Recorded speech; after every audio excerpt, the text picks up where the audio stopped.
Would you have the courage to walk against everything that's expected of you? In 2007, Linkin Park did exactly that.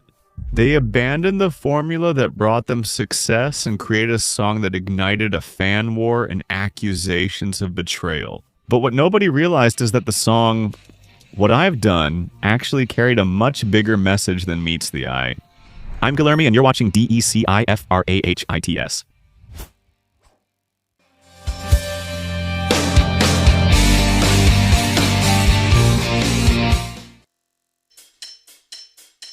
The way we've been labeled, how people think they know us. Chester Bennington, Linkin Park's lead singer, said, "All of that will die when discussing their new song, What I've Done." And even though that might sound like just an exaggerated provocation, they really kept their word. In 2007, after Linkin Park conquered the world with the albums Hybrid Theory and Meteora, many fans had been waiting for more than 4 years for the band's triumphant return, hoping they would bring back their characteristic style. But surprisingly, not only the song, What I've Done, but also the entire album Minutes to Midnight, which it was part of, showed that Linkin Park was heading in a completely unexpected direction. But this change of direction was not by chance. At that moment, the band was starting to feel that something inside them was changing, as Chester Bennington said in an interview with Music Television. "When we wrote Hybrid Theory, I was the band's oldest member at 23. Things that weren't so important before are definitely important now." And the heart of that change was anchored in something so dark that the band decided to use an apocalyptic concept to define and name the new album. The title Minutes to Midnight refers to the Doomsday clock, which, although it sounds like something out of a science fiction movie, is actually a real concept. Created and taken very seriously by the scientific community, it consists of a symbolic clock that represents how close humanity is to causing its own extinction. This feeling of racing against time is not only reflected throughout the song What I've Done, but also marked its very creation. After more than 14 months of intense work recording the album Minutes to Midnight, Linkin Park thought their third album was finally complete. But when it came time to present the album to some friends, the band was devastated when they heard from them that the album seemed like it was missing a piece, one more song.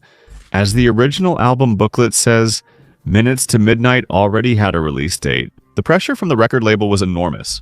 And to make matters worse, producer Rick Rubin said he didn't want anything that sounded like the old tracks. He basically told us, if the song sounds like something that could have been on the first two albums, then we're not going to work on it, said Chester Bennington. Many of the songs on the album took months to write, so quickly creating a new song that could really stand out seemed impossible.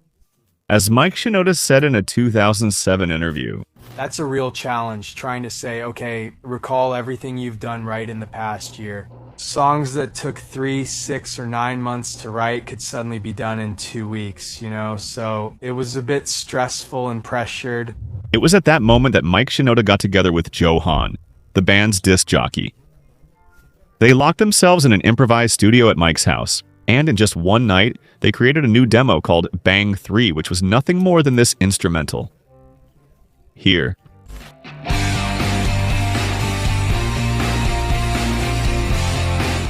The next morning, Mike Shinoda and Chester Bennington got together, wrote the lyrics, and on the same day, recorded the track that would save the album.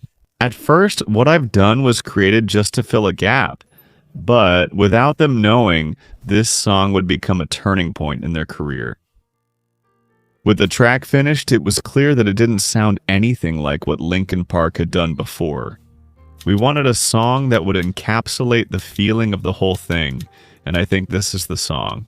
"You'll get something different every time you listen to it," said Mike Shinoda when talking about What I've Done. With no rap verse, Shinoda hardly sings. He basically plays the guitar, while Chester carries the whole melody by himself.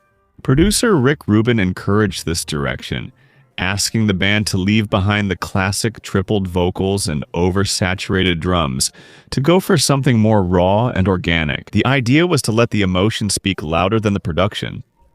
That's something I really admire about Linkin Park. They know very well that when the world changes, you have two options.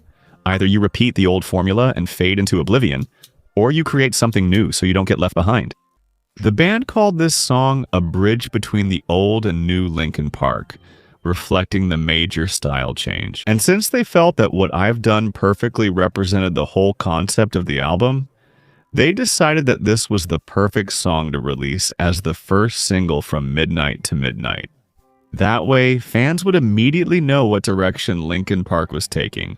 For some fans, this change felt like a betrayal.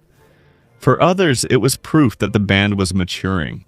But despite the changes, What I've Done still subtly kept some hip-hop elements. Like the case with the mixing and the scratches. You know that little scream you hear before the choruses?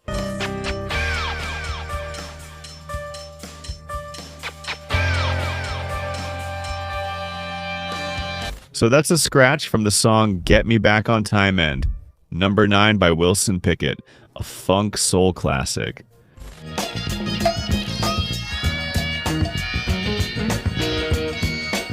It's as if the band is reaffirming its connection to its roots. But now, it's more like a small nod to the past in the midst of a big transformation. The theme of time is also visible in the very beat of the song.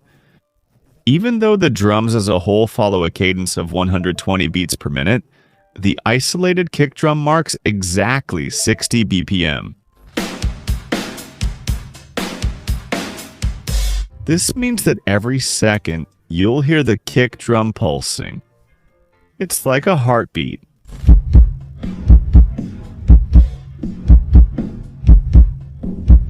And as if the drums were marking the passage of time on the Doomsday clock.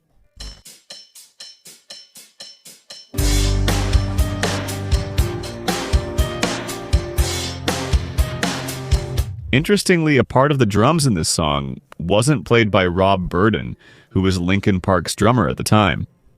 In fact, it was played by Mike Shinoda. As he himself said in this interview, that drum beat in the introduction, which comes underneath all the verses, is me playing the drums, then Rob plays over a loop. In 2007, I was already trying to play drums. But if the sound of What I've Done already brought so many changes and marked a big break, the lyrics went much deeper.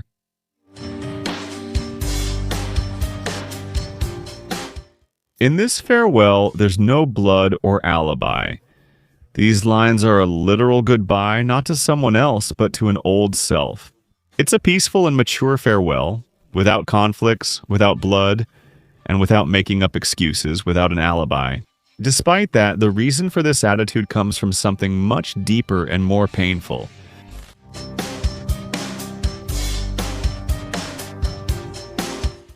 Because I extracted regret from the truth of 1,000 lies. In other words, when you spend your whole life telling lies to others and to yourself, there comes a certain point when you find in them a harsh truth about yourself. And along with that truth, a great regret may come. It's like he's admitting, I drowned in my own lies, and now I see the extent of the damage that caused. In other words, he already starts the song indicating that he's going to create some confusion about himself, and the music video only deepens that idea. Right from the beginning, we see this image of grass sinking into the ground, a scorpion passing by, and right after that we're transported to the California desert, where Linkin Park is performing. During the performance, images of poverty, pollution, war, and hunger appear, and several other tragedies, this montage of horrors. It serves as a reminder that this song isn't just about the personal mistakes of the band members. It also points to the failures of humanity as a whole. Few people know, but there's also this other version of the music video which was made exclusively for Australia. In it, we see a woman who works at a big pharmaceutical company, where she ends up discovering a plan by the company to develop a new deadly virus, which was intended for social control and with the help of several people. Wearing black hoodies with hoods and the Linkin Park logo, she smuggles out several blood samples from a human test subject used in the virus test to expose this conspiracy. You know what I found the weirdest? Take a look at the name of the government program. CD-17. Does that remind you of anything? Anyway, back to the original music video for What I've Done. On the bridge before the last chorus, we see images of roses blooming and a baby being born while Chester sings.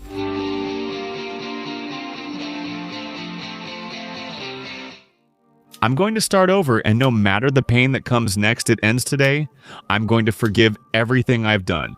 As I said, this song isn't just about Chester, and to understand this part, you need to keep that in mind.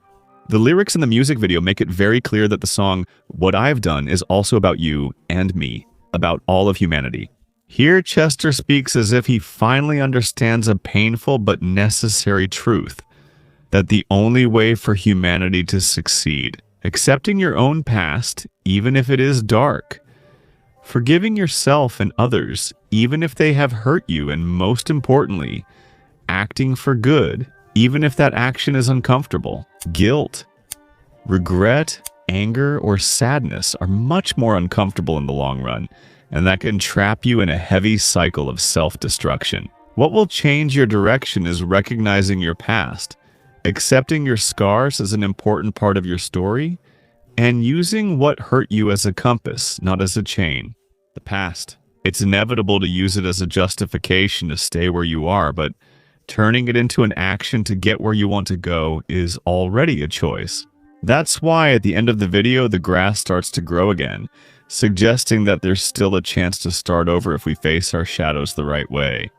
From another point of view, this also indicates the rebirth of Linkin Park, with a new identity, which, without a doubt, required a lot of courage and boldness from the band.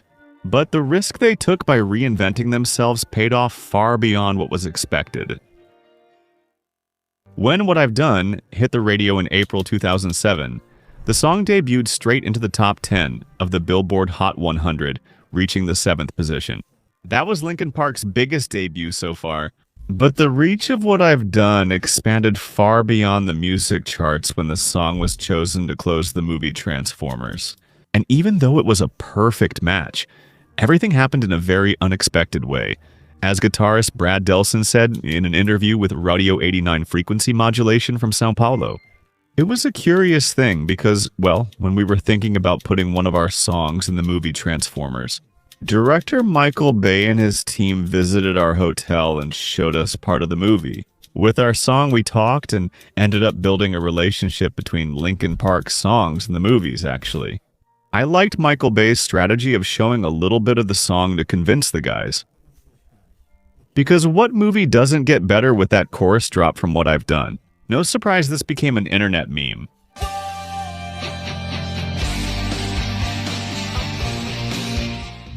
A lot, but the most lasting impact was personal. On social media, several fans shared how songs like What I've Done helped them overcome issues like depression, bullying, and even grief.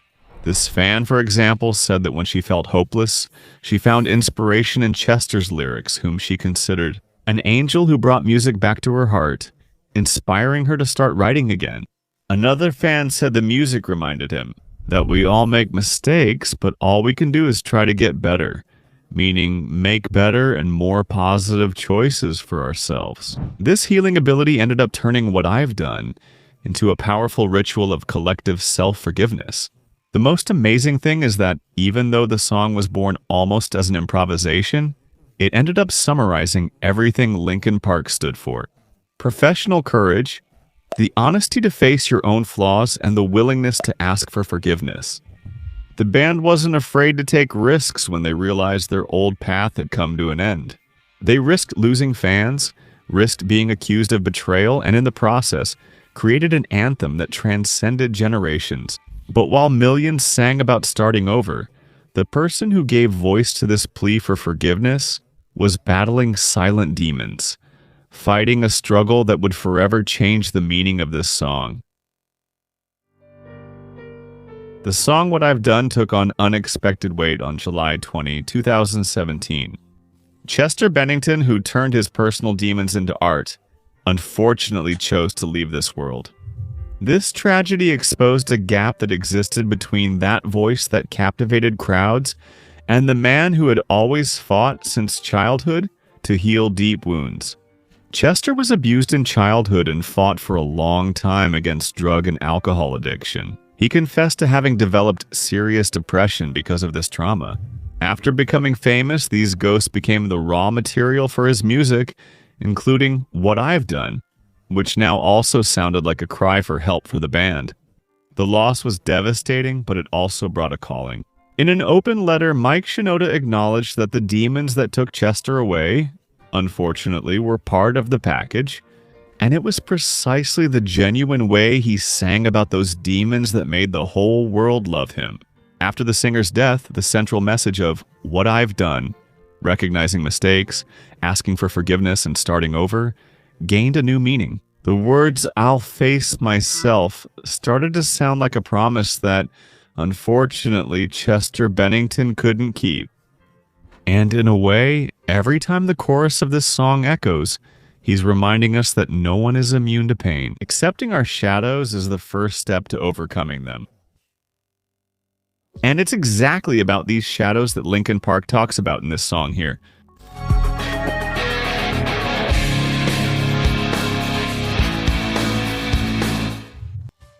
We are here. We are waiting. Bye-bye.